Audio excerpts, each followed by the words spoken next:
So I've gone into objects and I've created a grid of squares to make a maze.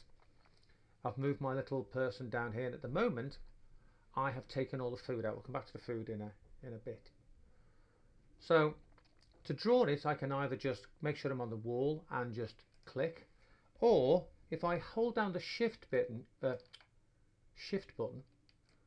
I can drag along and use it like a drawing pencil, and same thing to delete them. So I've created myself a little maze which I want my little hero to be able to work his way through.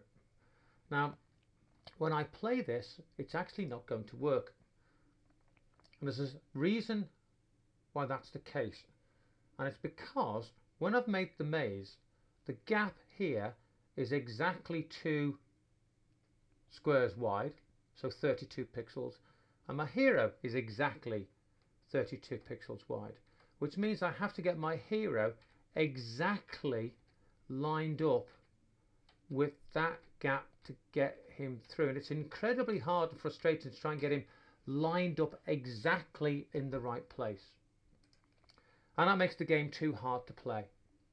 So what we do is we change on the hero, we change this by adding an instruction to every single one of these, which won't take very long, called align to the grid. So what you're saying is you can only be exactly lined up with lines on the grid. You can't be halfway across a square or a quarter way across a square. You've got to be exactly lined up with the 16 by 16 grid. So I'm going to go through all of these and just drag on and drop onto the bottom, click OK.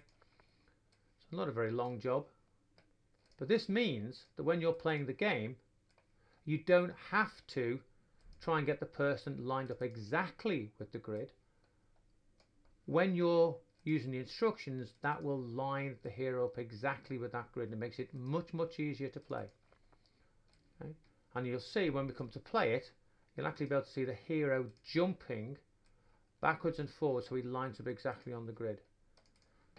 Because what you don't want to happen is you don't want the game to be too difficult to play. So if I click OK and click play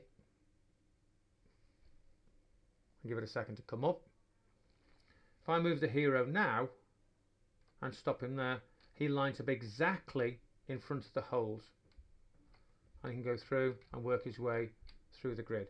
Now if I put him here and stop, if you look, so that the right between his eyes is lined up right with this line here. If I move him slightly sideways, he jumps exactly 1 square. I can't make him jump less than 1 square, and that's what the align to grid does.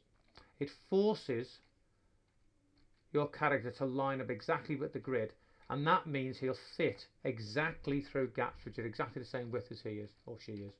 Okay, so if you look at that, the gap is exactly the same width as the hero, and he fits exactly through it.